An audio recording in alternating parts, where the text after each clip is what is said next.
As an Arsenal fan मैं खाली 3 शब्द बोलूंगा, स्टॉप द काउंट। क्योंकि boys we are on fire, absolutely fire भाई। आज जो मुझे पता है बॉर्नमथ थी, मैं ओवर हाइप नहीं करूंगा इंट्रो में, मैच पूरे वीडियो में इसकी बात करेंगे, लेकिन जो कंपोज परफॉर्मेंस थी, मजा आ गई देख के लिटरली भाई। I am so excited to watch Arsenal this season और hopefully we will not bottle it. उसके अलावा यूनाइटेड की काफी सारी न्यूज है, ओनरशिप को अपडेट लेके है कि कुछ ग्लेजर्स फैमिली में कुछ बंदे बेचना चाह रहे हैं और कुछ बंदे नहीं बेचना चाह रहे हैं। और यूनाइटेड की जैसे पता ही है, ग्लेजर्स की गांड फट चुकी है, they are going after Antony, they are going after Gakpo. अचानक से 100 मिलियन से आपका बजट 300 मिलियन हो चुका है और एंथनी भैया ये 300 मिलियन का बजट देख के स्ट्राइक पे जा चुके हैं। तो भाई बिना टाइम खराब किए शुरू करते हैं। This video is brought to you by the OneFootball app. If you haven't heard about the OneFootball app, it is the best app for any sort of football updates you need on a daily basis, whether it's transfer news, football news, match news, any update you need on your favorite club or your favorite player, you can have it on the OneFootball app with instant notifications. But by far the best feature of the OneFootball app is that you can watch live streams as well as highlights of various leagues which are not shown on TV, such as the Brazilian League, the Argentinian League, the Norwegian League. All of them are available on the OneFootball app. Also, the Europa Conference League qualifiers are also available on the OneFootball app. So if you are missing football, which is very rare, but if you're missing any football which you want to watch, you can always watch on the OneFootball app. So what are you waiting for? Download the OneFootball app. The link is in the description down below. Help support the Sunday League pundits and keep yourself updated on a daily basis. देखो भाई, मुझे Norwegian league का तो कोई update नहीं है as of now कि कौन जीत रहा है, लेकिन प्रीमियर लीग का है। There is only one team in the town boys, it's Arsenal. भाई गजब खेले आज, मतलब मजा आ गई, मजा आ गई। क्योंकि ये की वाली बात है ना कि ऐसा होता, हम ये अगर परफॉर्मेंस हम 4-1 जीतते या 5-2 जीतते तो मुझे इतनी मजा नहीं आती। हमने पूरा मैच आज भाई क्रूज किया लिटरली। हमने स्टार्टेड ऑफ ऑन एब्सोल्युटली आग लगी थी पूरी टीम में जिस हिसाब से हमने स्टार्ट किया। पहला गोल भाई हीसूस का बेहतरीन ड्रिबल, और हीसूस को पता नहीं है जिम में क्या कर रहे हैं, इस बंदे को क्या खिला रहे हैं, मूसली खिला रहे हैं, शिलाजीत खिला रहे हैं, आई डोंट नो। क्यों मुझे समझ आ रहा है ये बंदा 5'9", 5'10" होगा at max, and he is holding off defenders who are 6'2", 6'3", 6'4", और खाली होल्ड नहीं कर रहा है, he is controlling the ball very well, he is holding them off, he is then making a turn, making good pass, beating them. मतलब वो ये वाली बात है ना, जीरू खाली होल्ड अप कर पाता था, फिर वो 1-2 खेल लेता था बढ़िया, लेकिन यही है हीसूस के साथ, वो होल्ड अप भी कर रहा है जीरू जैसा, लिटरली जीरू जैसा होल्ड अप कर रहा है। मैं ओवर एस्टिमेट किसी भी स्टैंडर्ड से नहीं कर रहा हूं यहाँ पे हीसूस को, जीरू जैसा होल्ड अप कर रहा है। And then he showing his Brazilian flair भाई, जिस हिसाब से ऑब्वियसली हमने उसकी ड्रिबल्स तो देखी होंगी। पहले गोल पे भाई बेहतरीन ड्रिबल था हीसूस का, again took down the ball very well. Martinelli पे था, Martinelli took a shot, keeper save, Odegaard right place right time, brilliant finish. Second goal अगर आप देखो, तो ये बात है, Bournemouth were absolutely shell shocked भाई, वो कभी मैच में आए ही नहीं। और आर्सेनल को भी क्रेडिट दूंगा मैं कि हमने कभी उनको मैच में आने ही नहीं दिया। हमने 2 गोल मारे, उसके बाद हम एकदम क्रूज कंट्रोल में चले गए। हमें पता था इस हाफ में ज्यादा हमें ओवर स्ट्रेस करने की जरूरत नहीं है, क्योंकि जिस पेस से हम खेल लेते उसको 90 मिनट तक या 45 मिनट तक ही बरकरार रखना वाज नॉट पॉसिबल, एंड समझदारी का खेल नहीं है वो, that is not how big teams play. ठीक है, तो हमने क्या किया, हम 2 गोल मारे, हम 5th गियर में थे, हमने वापस गियर डाउन किया, हम 3rd गियर में आ गए, हम आराम से बॉल कंट्रोल कर रहे हैं, हम डिफेंसिवली बहुत सॉलिड है, हमारा शेप बहुत अच्छा है, we are moving forward with the odd chance. लेकिन ऐसा हम बहुत ज्यादा एफर्ट नहीं डाल रहे हैं अटैकिंग इंटेंट में, अपने अपनी हम कंजर्वेशन मोड पे हैं। ठीक है, सेकंड हाफ शुरू हुआ, we came out, scored a goal, and फिर बाकी match sailed through, absolutely sailed through. एक भी मोमेंट ऐसा नहीं था जब मैं कहूंगा रामसेल को हमारी गांड बचानी पड़ी, लिटरली मतलब ही हैड टू सेव, और मतलब अपनी क्लीन शीट के लिए उसको एक बेहतरीन सेव करना पड़ा। Defensively we were so solid, and the cherry on the top was the Saliba goal भाई। last week he scored an own goal which was very unfortunate, लेकिन as a young player भाई ना, confidence दिखाता है, उस बंदे की mentality दिखाता है। Next week he comes in, brilliant performance against Kiefer Moore, मतलब ठीक है, not the highest rated striker, लेकिन in the air he is very dominant, brilliant performance against him। and भाई क्या गोल मारा भाई, क्या गोल मारा बंदे ने with this left foot, top corner, Harry Maguire, take notes. But Arsenal का मेरे को जो एक चीज नोटिसेबल लगी, जो नॉर्मली अब आर्टेटा के एक पैरेलल ड्रॉ करो एंड जैसे पेप से जो उसने सीखा है, ऑब्वियसली पेप के अंडर ही उसका जो मेन मैनेजरियल स्टाइल ग्रूम हुआ है, तो जैसे सिटी करती है वैसे आर्सेनल ने करा कि 15 मिनट पहले 15 मिनट के मैच के में आप टेम्पो सेट करते हो, एंड उस 15 मिनट में व्हेन यू गेट अ गोल, तो आप you can get very dominant on the other side opponent पे। सेम आर्सेनल के साथ, वो सेम सिटी के साथ आप नोटिस करोगे, if city get a goal in the first 15 minutes, तो दूसरी टीम कोप अप नहीं कर पाती इन जनरल। पोजीशन बेस्ड और जो प्रेसिंग हैवी साइड्स होती हैं, उनकी एक ये ट्रेंड होती है कि वो अगर आपको हावी कर दिए 15 मिनट में, आप वो वेव ऑफ एक डोमिनेशन, वेव ऑफ प्रेसिंग आप राइड आउट नहीं कर पाए ना एज एन ऑपोजिशन, तो normally you set the tone for the entire match. और वही आर्सेनल के साथ हुआ। मेरे को लगा कि आपने वो पहले गोल मार दिया ना, अर्ली गोल, थोड़ा बोर्नमथ को ना बैकफुट पे डाल दिया। बोर्नमथ वैसे अब देखो स्कॉट पार्कर को, आप फुलम में भी जब उसको देखा होगा प्रीमियर लीग में, तो ही वाज मैनेजर जो थोड़ा सा नाइव कह सकते हो उस मामले में, कि वो ही मतलब अपने अटैकिंग प्रिंसिपल्स पे, अपनी फुटबॉल प्रिंसिपल्स पे वो सैक्रिफाइस नहीं करता regardless of he comes on. मैंने वॉच लॉन्ग में भी कहा था कि एडी हाउ वाली थोड़ी टेंडेंसीज है उसकी, दैट यू नो कि आप फुटबॉल स्टाइल हमारा मेन मतलब मैटर करता है, it doesn't matter who we are playing against. तो ये कभी कभार पुल ऑफ भी कर देता था एडी हाउ, जैसे चेल्सी को एक बार काफी हैवी अच्छा हराया था, बट उसके बाद then there are obviously results where you are on the end of getting thrashed. Thrashing ही थी एक तरीके से, क्योंकि ठीक है रिलेंटलेस प्रेशर नहीं था आर्सेनल की तरफ से, बट ये था कि they got those goals and then they realise कि हाँ बस अब इससे ज्यादा 3 गोल से ज्यादा हमारे को, now we don't have to play for goal difference, now we have secured the win, अब आराम से खेलो, कंजर्व योर एनर्जी, क्योंकि पता है कि अभी बीच में मिडल गेम वीक भी आएगा, आपके फिक्सचर शेड्यूल है काफी क्रैम्प्ड चलेगी, तो this is obviously the right approach to go. And अगर आप जल्दी मैच फिनिश कर पा रहे हो from your side as an attacking side, तो बहुत सही है आपके लिए, टोन सेट करिए। ओडेगार्ड का बहुत लोग कह रहे थे कि ओडेगार्ड कैप्टन बनाया, उसमें प्रेशर है, ओडेगार्ड की बात भी चल रही थी कि उसमें वो देखता है कि that desire to get better and better, और उसमें वो है passion for the club and that in general mentality है। तो इतने यंग प्लेयर को आपने कैप्टन बनाया, तो उससे एक्सपेक्टेशंस थी, आज उसने पूरा डिलीवर किया है। ओडेगार्ड की परफॉर्मेंस देखो तो बॉक्स में बिल्कुल सही टाइम पे, जो इंस्टिंक्ट था उसका बॉक्स में काफी अच्छा था, popping up at the right moments. Gabriel Jesus का जो वो टच था, हल्का सा लूज टच था, उसने तुरंत उस पर रिएक्ट किया, गोल मारा उस पर।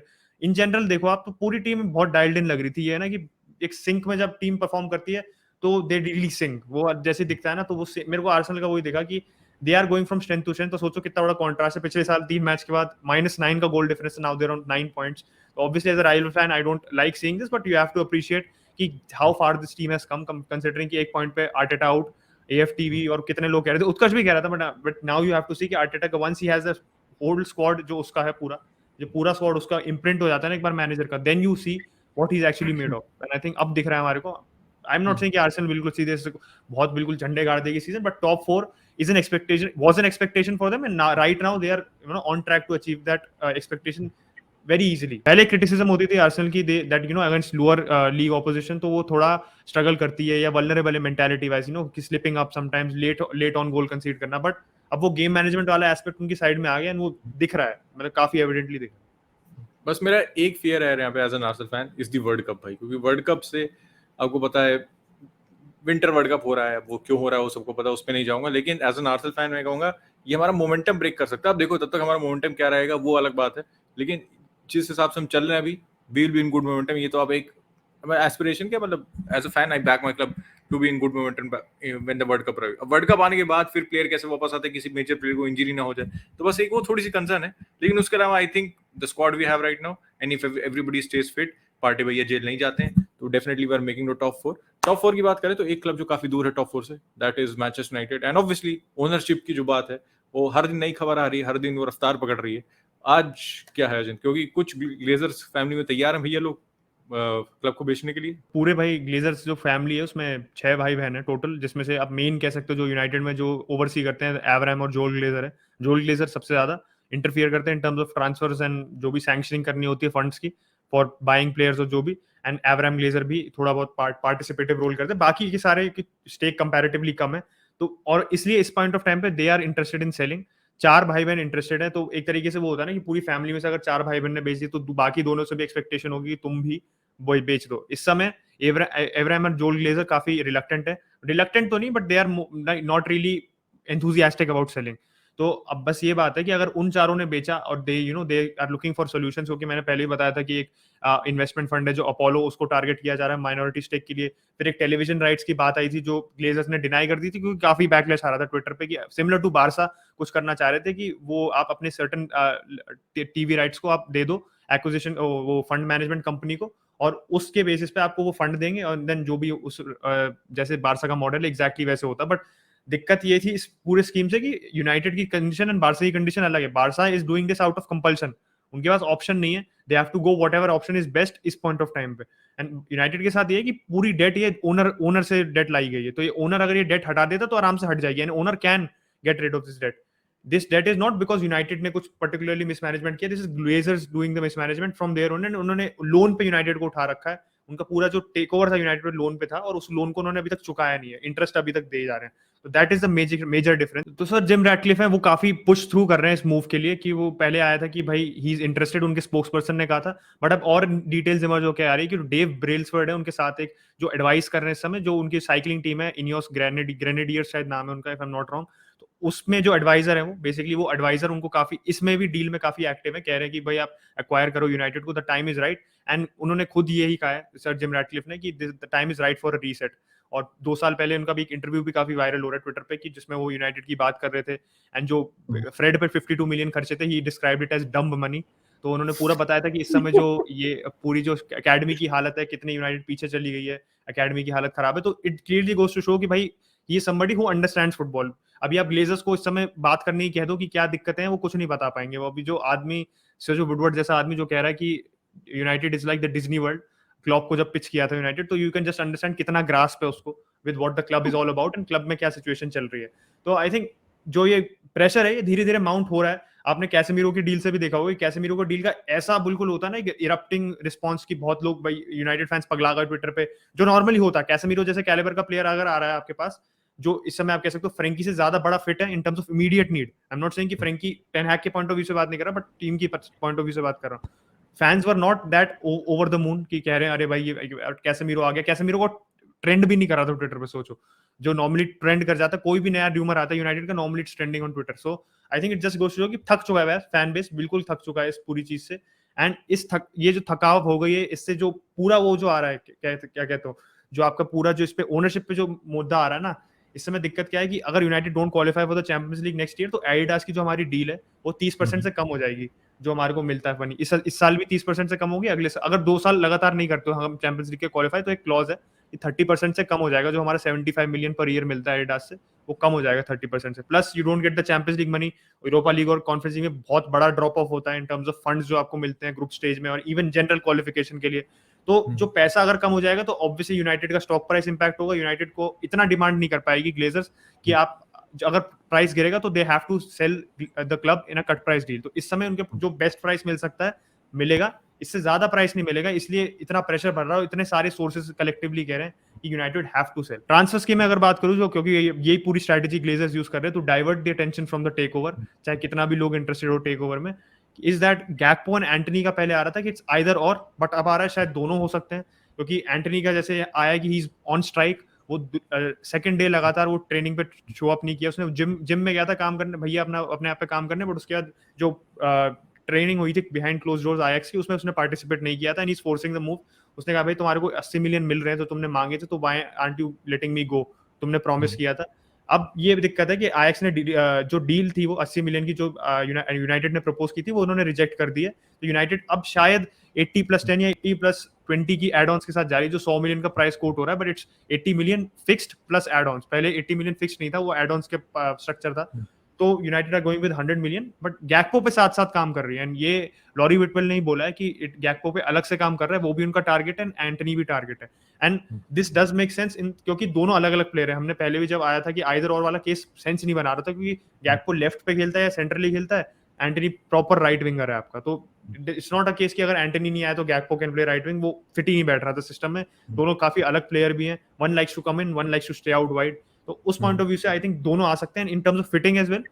गैक्पो आके सीधे रैशफोर्ड को चैलेंज करेगा, वो एज अ स्ट्राइकर भी खेल सकता है, तो रैशफोर्ड, मार्शियल और गैक्पो का एक कह सकते हो आप एक कंपिटिटिव एज होगी तीनों के बीच में।